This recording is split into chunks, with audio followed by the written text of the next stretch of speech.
Hey, call me Shape. And today I'm reacting to a video titled Clubs Make Women Pay for Entry. Now they're mad. Let's get right into it. So I've been seeing a lot of discourse about how part of the reason that club culture is cooked is because ladies are no longer free. And let me just start by saying I think the concept of a woman paying 20, 30, sometimes 40 plus dollars to be in the presence of straight men is egregious. So I thoroughly agree. But as someone who is 27, so still clubbing age, has been going out for a little over a decade at this point, when I was 16, 17, whatever. I'm from New York. I was outside. Sue me. But timeline wise, that means that I was at the tail end of like that hair done, nails done, everything did era. The girls showing up to the club with like their 5-inch heels and their bandage dresses all the way decked out. Yes, for the most part, admission for women was almost always free. But something that I think a lot of people need to understand, especially as you get older, is that there is no such thing as free lunch, meaning no one is doing anything for you for the sake of being nice. There's always a price to pay. And the concept of women being free to get to the club were clubs following this very specific business model where you pack out the venue with as many beautiful women as possible, and that will attract men who are willing to spend lots of money to be in their presence. And you can still see that in some US cities like Miami and Vegas.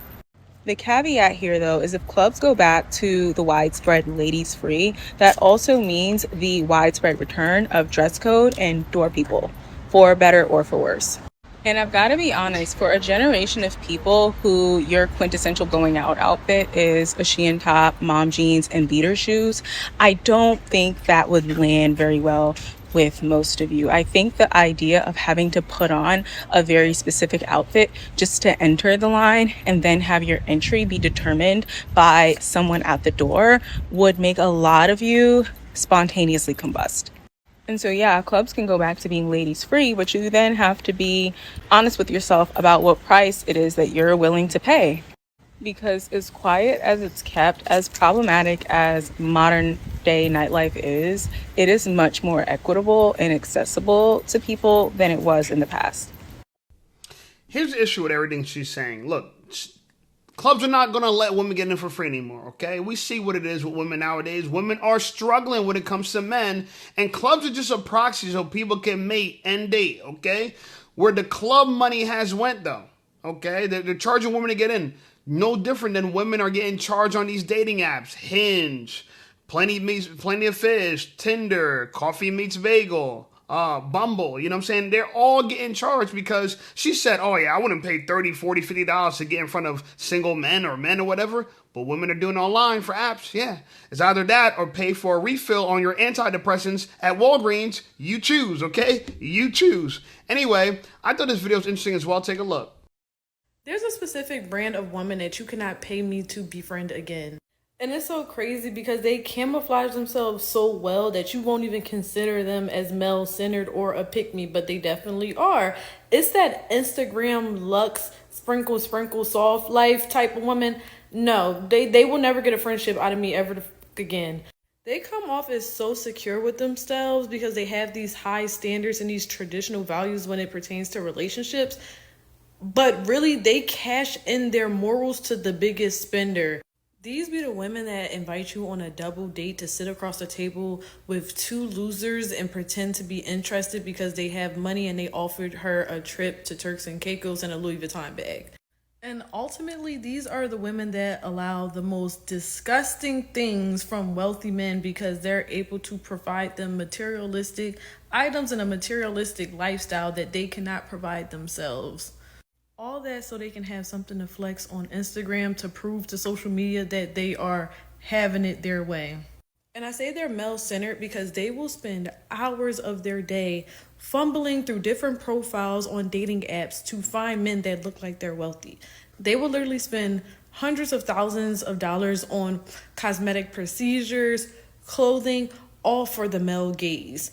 And as someone that lives 30 minutes from Atlanta, let me be the one to tell you, any major city, this woman is there. Whether it's Atlanta, Miami, Houston, this archetype of woman is there and run away. Run away.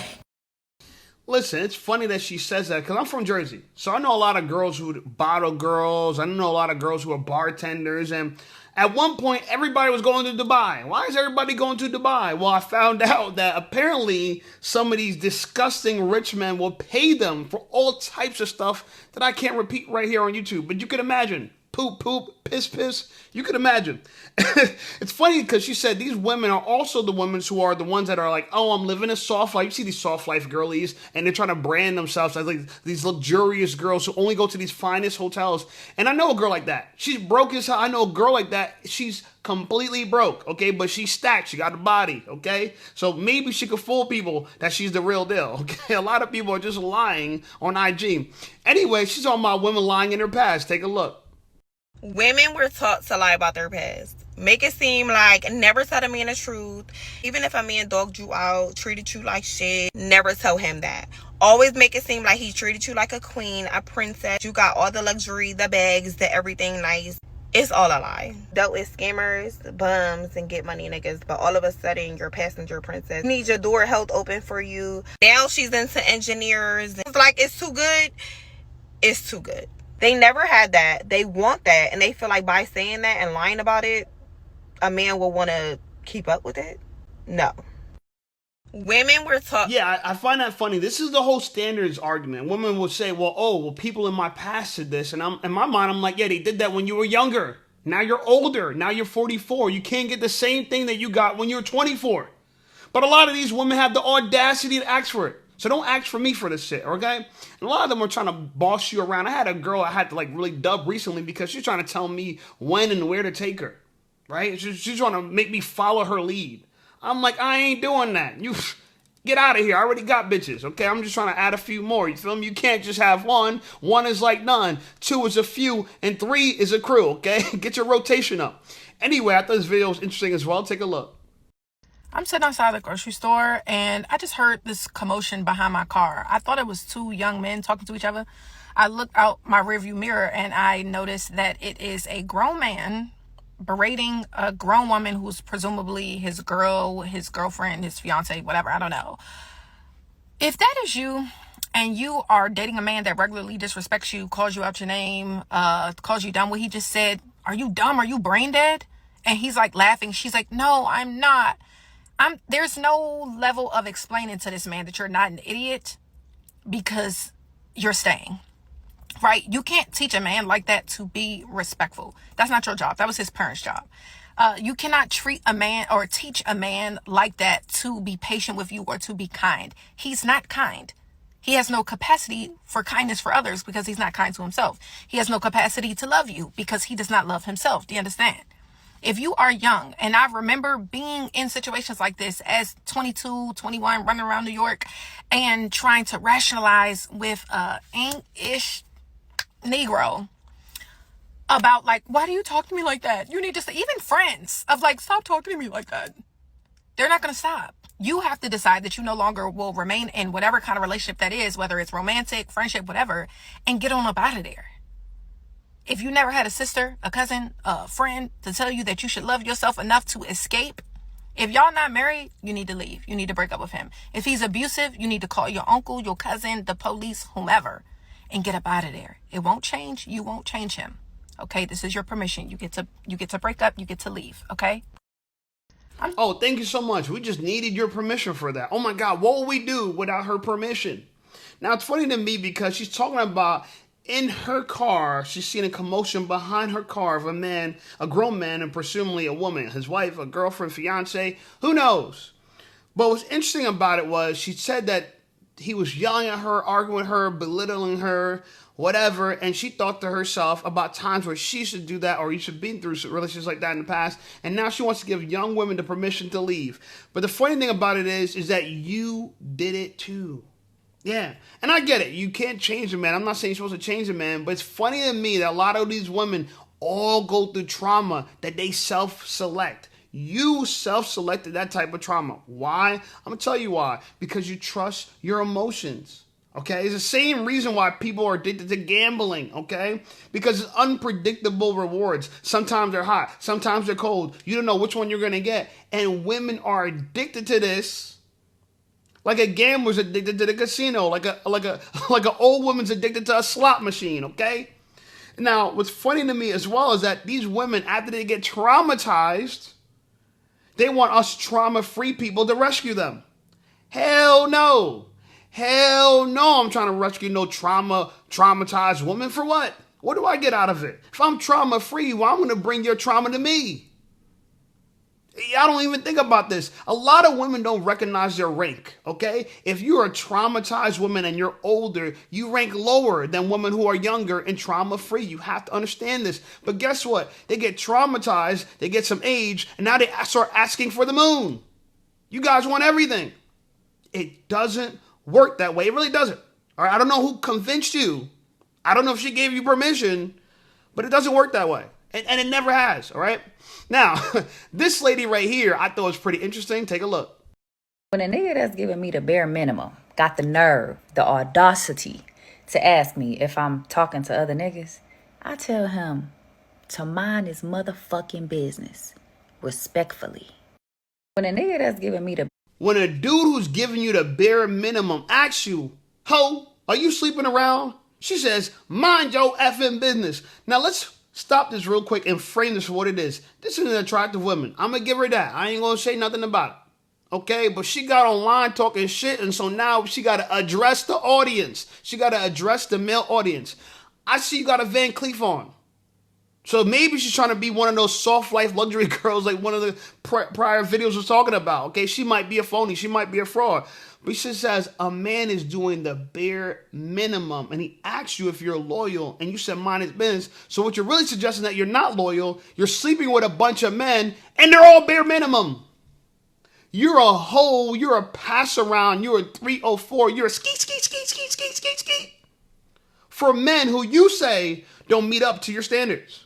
Now, let me guess. After you start fooling around with Tyrone, Ray, Pookie, Peter, Paul, Josh, Raymond, after you're done fooling around with all of them, you want us to save you. Can you imagine that? The nerve of these women. And you have an attitude with them. So what lets me and you both know, she's highly undesirable. Don't fall for the face. Don't be fooled for the skinny waist. Don't fall for it. It is not worth it. If you hear a girl talking like this, if she's trying to build an audience online of a bunch of girls talking about, oh yeah, stay in your place, she's acting all masculine, and the men that she deals with are bringing the bare minimum, you know she's faking in a $2 bill, $3 bill. You feel me? Anyway, I think a $2 bill is actually pretty real.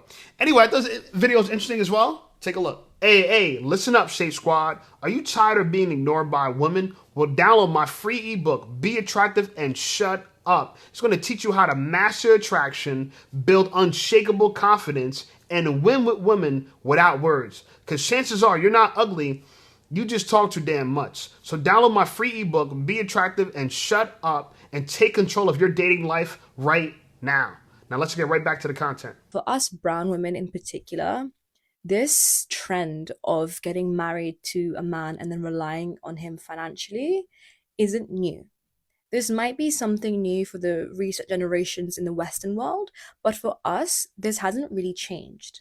And I had to pause and think, how many women do I know in my community, in my family, in my friendship circles? How many women do I know who are financially dependent on a man and happy? How many women do I know that are financially dependent on a man and safe? I couldn't name you many. I really couldn't. But if I sat back and thought about women who financially relied on a man and then were financially abused, I could name you dozens. And then I realized that if I was to follow this trend, I would just end up as the aunties that I pitied growing up. And that for me was my wake-up call. I couldn't end up perpetuating and promoting this generational trauma just because it's been rebranded as being something more cutesy and girly. It's not. It's just patriarchy rebranded. For us brown women in particular, it's just patriarchy rebranded. Let's talk about what she's saying, because she's pretty much talking about a provider man. She's dissing the provider man for what I'm assuming is the boss babe life. She wants the boss babe life over a provider man. And the reason why she says that, because she knows a bunch of women who rely on men for their money and their provision. But if she had to ask herself, how many women does she know that's being provided by men and they're also happy? They also feel safe. She knows a lot of women who have been financially abused and are miserable. Now I want to ask her this question. What makes you think you're going to be happy if you make the money by yourself? How many women can you name that get the bag, make all the money, got all the honey, and are happy with their dating life? Because I can name a lot of women who are successful, professional, and they don't got a love life. And they wait till they actually can't even have kids anymore to start considering if they want to settle down with somebody. Let me tell you something, ladies. You guys are obsessed with this idea of being happy. You're obsessed with it. You'll do anything to be happy. A man can pay all the bills. You know what I'm saying? He can provide a roof over your head and you still be unhappy. Now, men, let me tell you something. This is what women mean by happiness. And I had to figure this out myself. To make a woman happy, you have to banter with her. You have to play with her. Play with her. Because realistically, a lot of women, and I say this respectfully, women are like children. They love to play. You ever been around children? Children love to play. Women like to play 24/7. But how do they like to play? They like to banter. They like to joke. Okay? The inside joke with women is creating more inside jokes. And what I mean by that, listen, give her a nickname. Give her a pet name. Hey, pumpkin tits. Hey, coffee cake. Give them nicknames. Hey, toots. Give them nicknames. Play with them. Hey, sleepyhead. Play with them. Also, banter with them. And to me, when you banter, shout out to David D'Angelo. He came in his book, Double Your Dating.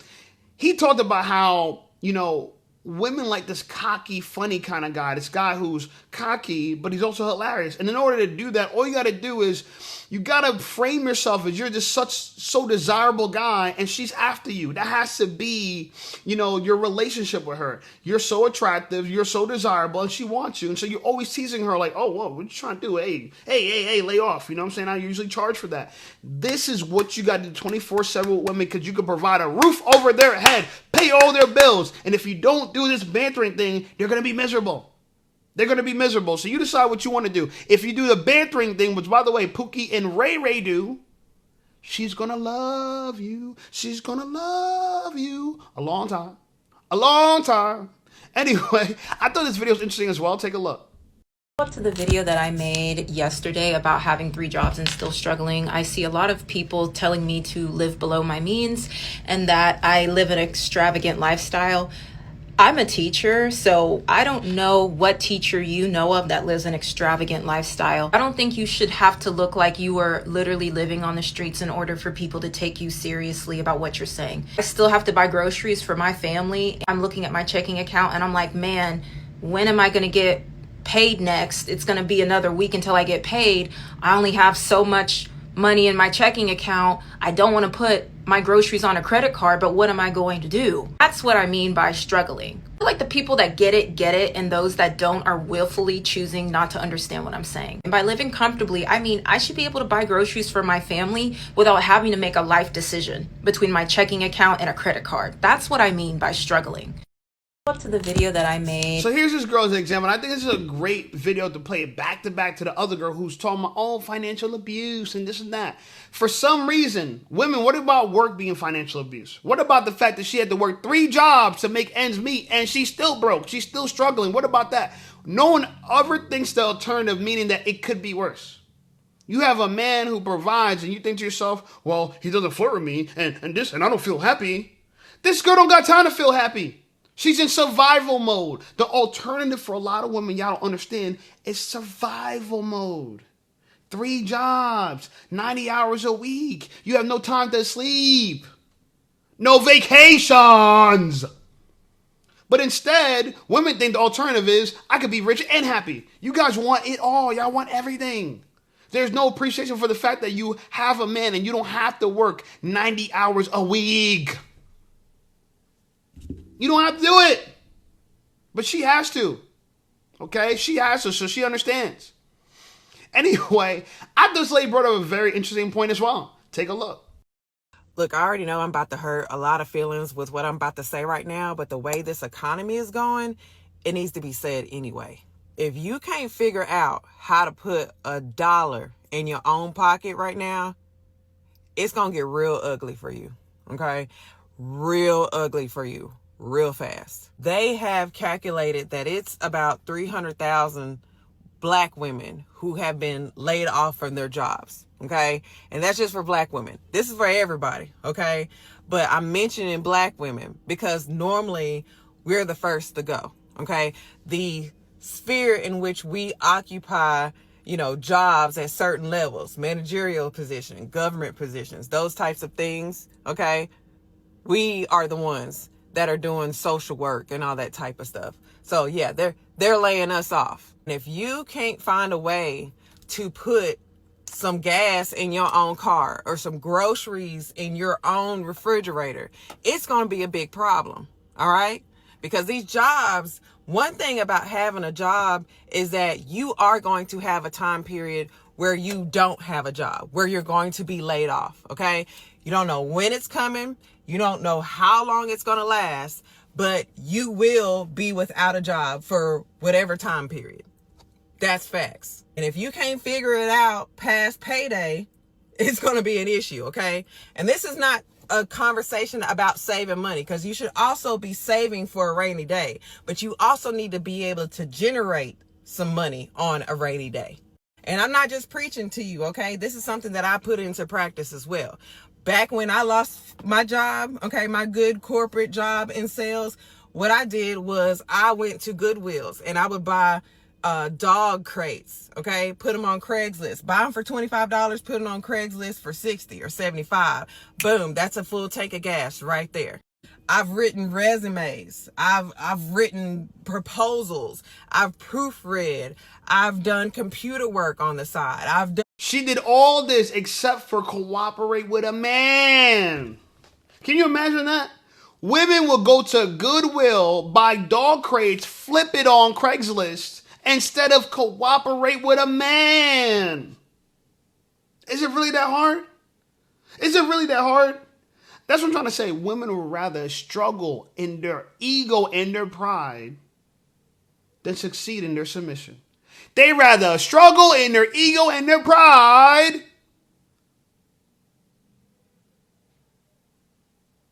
instead of succeed in their submission. Submission is an interesting thing because it says, women, if you humble yourself, give up your ego, give up the sisterhood, cooperate with a man, you might not have to work. And if you lose your job, you don't gotta flip dog crates on Craigslist. I think it's easy to see, but hey, look, she has some good points. Because you're probably going to lose your job. Your boss may even think you invested all this time and attention into a job. You went to college. You got the degree. You passed all the tests. You interviewed. You cooperated. You dressed nicely for your interview. You impressed your boss. You got hired. You got a raise. You got a promotion. And now you're fired because of AI. Now you're gone. You're done. No severance package. And so what you got to do, you got to go to the Goodwill and flip them dog crates. Now, I say all this because to me, it is so obvious we're going in the wrong way. We have fell so far from the grace of Christ, and we don't want to course correct. We don't want to change anything. Every girl that gives advice on TikTok, they're always teaching to more women to go out there and hustle. Get 3 jobs, 4 jobs. Fuck it, baby. Get 10 jobs. Work your ass off. Don't sleep. Eat ramen noodles, hustle, thug it out, right? Run up them credit cards. To me, it'll be so much more easier if you cooperate with a man. So many men would love for a woman who cooperated, and we will do the work. We would do it. And let me tell you something. We're emotionally intelligent. I can handle that. Hey, man, I had a tough day at work. I can handle that, hey, I got to do 70 hours a week.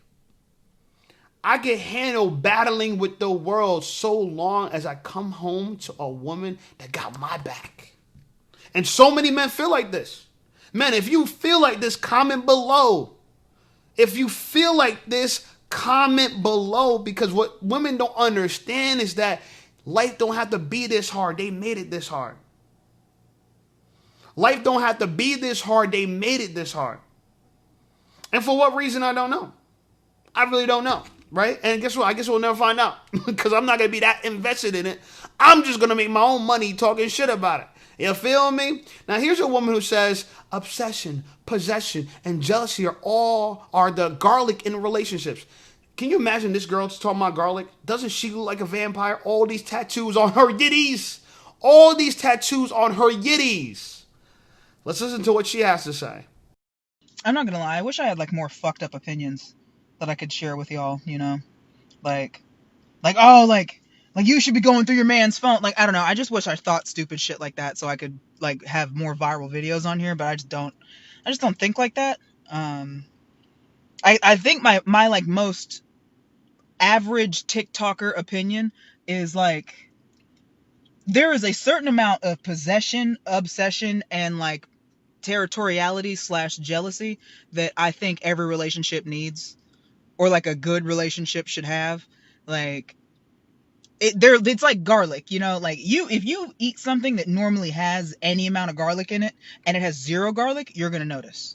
Absolutely. Too much garlic, you are also going to notice, and you probably aren't going to want it. But you need just enough garlic to make that shit hit correctly. Emotions like that, those are like, they're the garlic of emotions. They're the garlic in your relationship.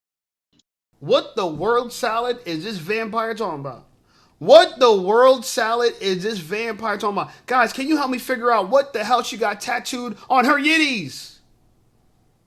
What is this? What are those? And she's talking about, I don't have, any strange views, average views. Maybe I wish I thought something more viral. I just think every relationship needs obsession, possession, jealousy in a sort. It's like garlic. What the are you talking about, hun?